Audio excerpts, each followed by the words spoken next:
पिटारा पूजा मुक्ति का आज कृष्ण जन्माष्टमी के दिन आप सभी का स्वागत करता है।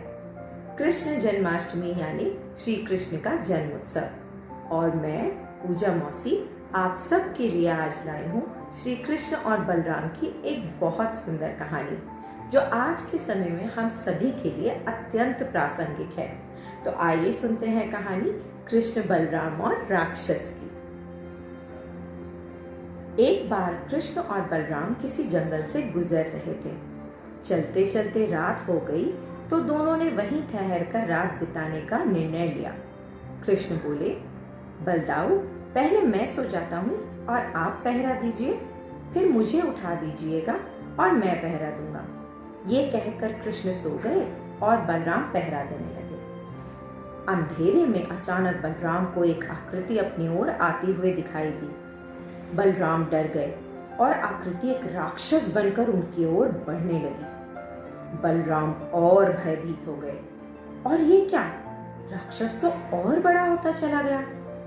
अब बलराम बुरी तरह डर गए और राक्षस और विशालकाय बनता चला गया। अंततः बलराम कृष्ण का नाम चिल्लाते हुए मूर्छित होकर गिर पड़े। अपना नाम सुन कृष्ण की नींद खुल गई और उन्होंने बलराम को नीचे गिरा हुआ देखा। इससे पहले कि वे कुछ सोचते या करते, विशाल राक्षस उनकी ओर गरजता हुआ बढ़ा। कृष्ण जरा भी नहीं घबराए और गुस्से से बोले, कौन हो तुम? क्या चाहिए तुम्हें? अचानक कुछ विचित्र हुआ। कृष्ण का साहस देख राक्षस का आकार कम हो गया। राक्षस ने पहली बार ऐसा साहस देखा था। वह पुनः गरजा, लेकिन इस बार भी कृष्ण डरे नहीं और डट कर राक्षस के सामने खड़े रहे। और ये क्या, राक्षस का आकार तो और छोटा हो गया।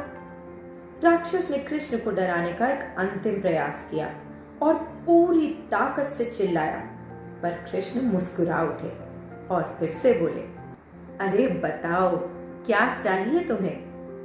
अब तो राक्षस सिकुड़कर बिल्कुल छोटा हो गया और कृष्ण ने उसे उठाकर अपनी धोती में बांधा और कमर में रख लिया। अब कृष्ण ने बलराम को उठाया तो बलराम उत्तेजित होकर बोले, अरे वो भयंकर राक्षस किधर गया?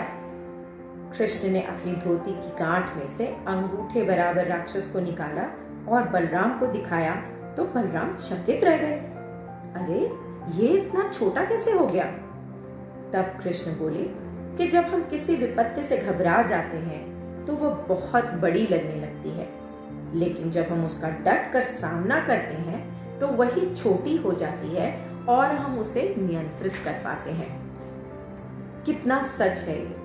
आज कोरोना काल में हम सबको भी यही समझना है कि इस विपत्ति का हम जितना डट कर सामना करेंगे उतनी ही जल्दी इसे नियंत्रित कर पाएंगे।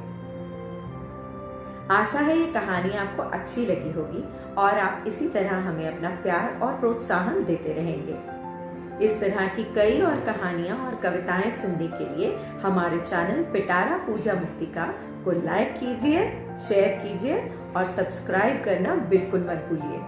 जल्दी ही आपसे फिर मिलेंगे।